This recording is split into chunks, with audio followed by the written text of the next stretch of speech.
म्हणजे तुम्हाला लहानपणाची मी आठवण सांगतो, जेव्हा शेतजमिनीमध्ये जास्त पाणी जेव्हा निर्माण होतं किंवा साचतं किंवा जमा होतं मित्रांनो, त्यावेळेला बघा ही अशा पद्धतीने ते पाणी सोडलं जातं किंवा म्हणजे त्याला वाट निर्माण करून दिली जाते आणि मग नंतर हे अखेरीस पाणी बघा, हे बघा अशा प्रकारे वाहतं. लहानपणाची मंडळी आठवण आहे माझ्याकडे, किंवा मी असाच या पाण्यामधून खेळून म्हणजे जेव्हा शाळेमध्ये मी जायचो तेव्हा हे अशा प्रकारचं पाणी आपल्या पाटाचं पाणी जवळ निर्माण व्हायचं.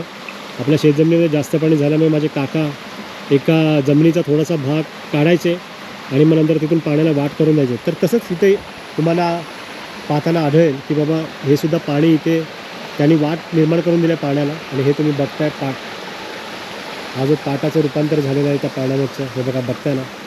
तर अशा पद्धतीने जास्त पाणी झाल्याच्यानंतर असं पाणी काढून ते दुसऱ्या शेतजमिनीमध्ये पोचवलं जातं. किंवा लांबचा जर पल्ला असेल आणि तुम्हाला पाट काढता येत नसेल तर असे एका शेतामागून दुसऱ्या शेतामध्ये असं पाणी सोडलं जातं आणि अखेरीस तुम्हाला ज्या ठिकाणी पाणी हवं असेल त्या ठिकाणी दिलं जातं. तर मंडळी, कसं होतं हे सगळं चित्रण? आवडलं ना तुम्हाला?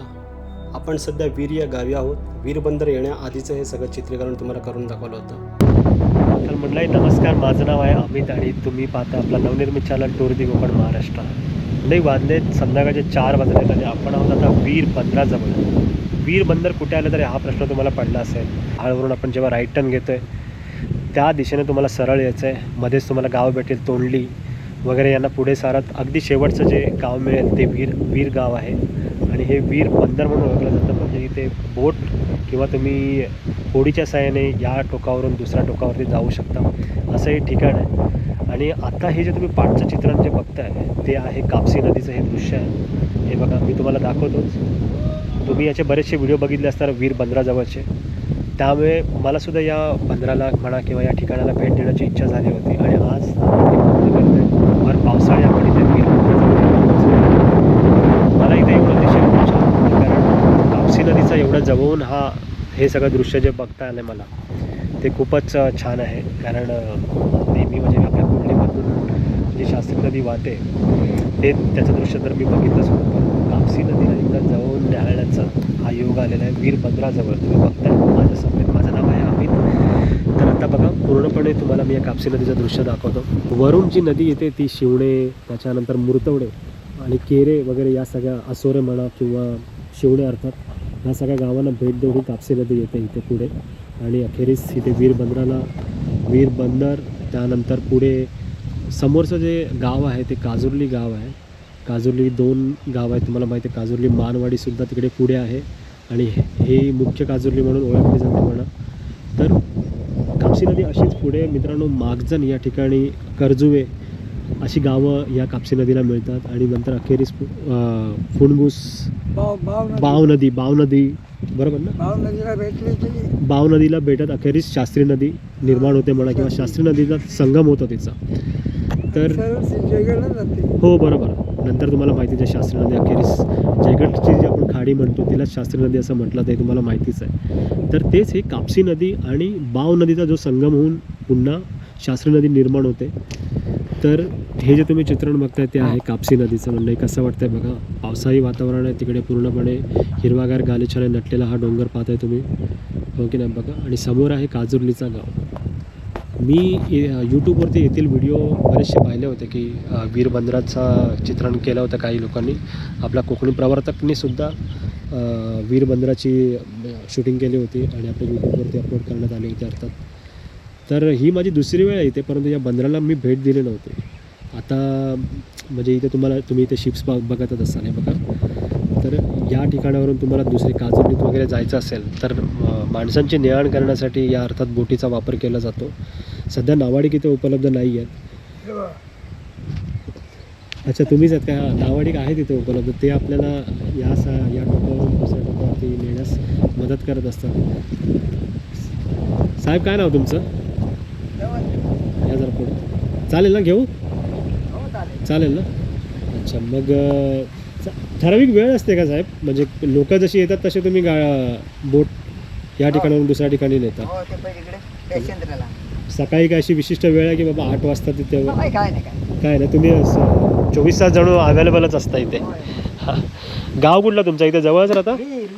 वीर इथेच? अच्छा, मग काय शुल्क आकारता तुम्ही मला एका ठिकाणाहून दुसऱ्या ठिकाणी जाण्यासाठी?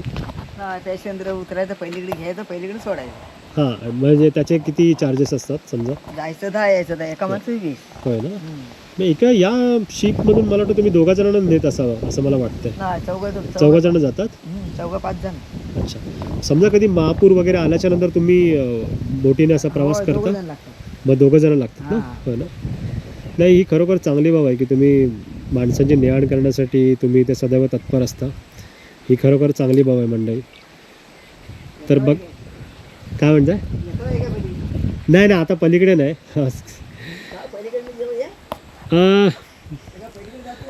नाही नाही, आज नको. नाही नाही नाही साहेब, तसं नाही आहे, आता नको. तर आता धबधब्याला सुद्धा भेट द्यायची आम्हाला. नको नको नको, आता नको साहेब. हां, अच्छा. तर हे तुम्ही पाहिलं कापसी नदीचं हे अतिशय बघत राहण्यासारखा व्ह्यू आहे मंडई कापसी नदीचा. तुम्हाला माहितीच आहे कापसी नदीचा तुम्हाला ब्रिजसुद्धा मी दाखवला होता, जो एका खांबावरती उभा आहे. बरीच वर्ष झाली, मी लहान होतो त्याच्या आधीच हा कापसीचा पूल निर्माण झाला होता आणि तो अजूनही चांगल्या कंडिशनमध्ये आहे. तर हीच अखेरीस मंडई बघा, कापसी नदी कुठे मिळते वगैरे हे कधीच आपल्याला माहिती नव्हतं, पण वीरबंदराच्या इथे आल्याच्या नंतर कापसी नदी तिकडून येते आणि ही एवढं जाऊन कापसी नदीला न्याहाळणं हा वीरबंदराच्या इथेच योग मिळतो. पाहता ना तुम्ही, हीच आहे कापसी नदी. पुन्हा एकदा याचं चित्रण बघा तुम्ही, बघा कसं वाटतं. मस्तपैकी हिरवागार गालिच्याने पसरलेला तो डोंगर तिकडे तुम्ही बघता आणि हा कापसी नदीचा क्या बात आहे. वाह.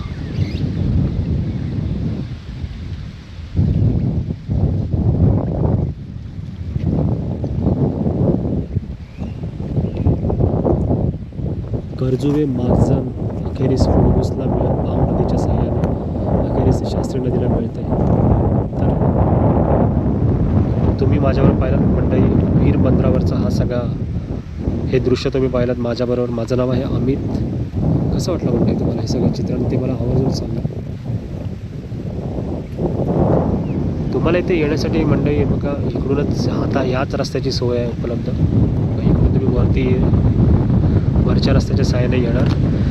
आणि हा इथे माझा मित्र आहे, माझा भाऊ अनिकेत. तुम्ही बघता आज तो माझ्याबरोबर आहे. बघा पाणी तसं संत आहे. नावाडिकाने आम्हाला सांगितलं की तुम्ही घेताय का तिकडे, परंतु वेळेच्या कमतरता आहे मंडळी. तुम्हाला माहिती आहे आपण रानपाट धबधब्याचं सुद्धा चित्रीकरण करणार आहोत, त्यामुळे आम्ही इथे येण्यास नकार दिला होता. पाहताय ना तुम्ही, हे बघा आणि हे नावाडिक एका ठिकाणावरून दुसऱ्या ठिकाणी आणण्यास मदत करत असतात. हे बघा क्या बात आहे. पाहताय ना, मला तर हे चित्रण असं पाहत राहावं असं वाटतं. असं हे दृश्य आहे बघा, किती एकदम संत आहे. म्हणजे पात्र जास्त असल्यामुळे नदीचं संत वाहते असं वाटतं तुम्हाला जर तुम्ही याकडे नीट लक्ष दिलं तर. बघा पाणी वाहते असं तुम्हाला वाटेल. बघा बघा आपले नावाडिक बघा. ठिकाणाहून त्या ठिकाणी त्यांना जाण्यासाठी कसे मदत करत आहेत बघा, काठीच्या साहाय्याने मदत करत आहेत ते, त्या होडीला दिशा देत आहेत ते बघा.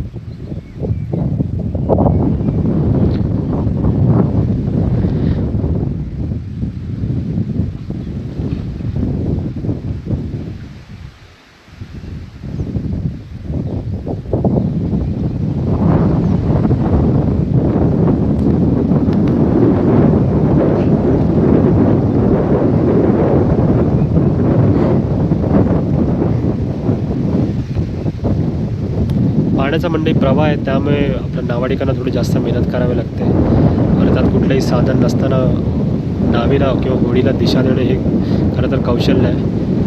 मग आपले नावाडिक कसे होडीला वळवण्याचा प्रयत्न करत आहेत बघताना.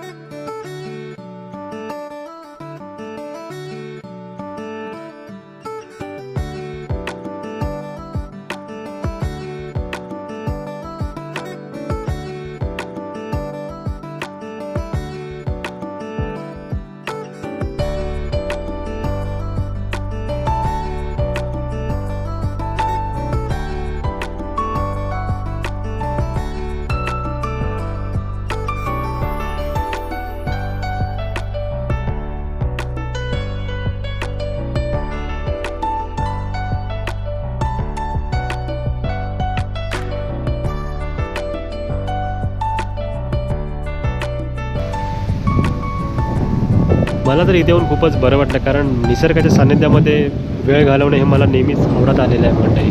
तुम्हाला माहितीच आहे, पावसाळी वातावरणात मी नेहमीच गावाला यासाठीच येतो की हे सगळं सौंदर्य अनुभव क्या बात आहे. आणि मी खरंच खूप लकी आहे की माझा जन्म इथे कोकणामध्ये झाला आहे, कारण हे जे निसर्ग सौंदर्य जे मी अनुभवतो आहे ते अर्थात साहजिकच कोकण व्यतिरिक्त मला केरळामध्ये तर असंच सौंदर्य आहे, तुम्हाला माहितीच आहे. परंतु ही खरीच चांगली बाब आहे की माझा जन्म इथे कोकणामध्ये झालेला आहे. तुम्ही बघताय ना, कापसी नदीचं अतिशय विहंगम हे दृश्य तुम्ही पाहिलं. अतिशय प्रवाह असतो जेव्हा ती वरतून खळत वाहत असते, परंतु इथे मात्र पात्र मोठं झाल्यामुळे ती काहीशी संत आहे, परंतु पाणी वाहतच आहे, तुम्ही पाहतच आहात. हे बघा, बघताय ना, क्या बात आहे. तर मंडळी, कसा वाटला हा व्हिडिओ तुम्ही मला नक्कीच सांगा. मी आता घेतो तुमची रजा. माझं नाव आहे अमित. आपण पुन्हा एका नवीन व्हिडिओसहित भेटूच. परंतु तोपर्यंत तुम्हाला हा व्हिडिओ जर आवडला तर आपल्या चॅनलला सबस्क्राईब करायलाही विसरू नका.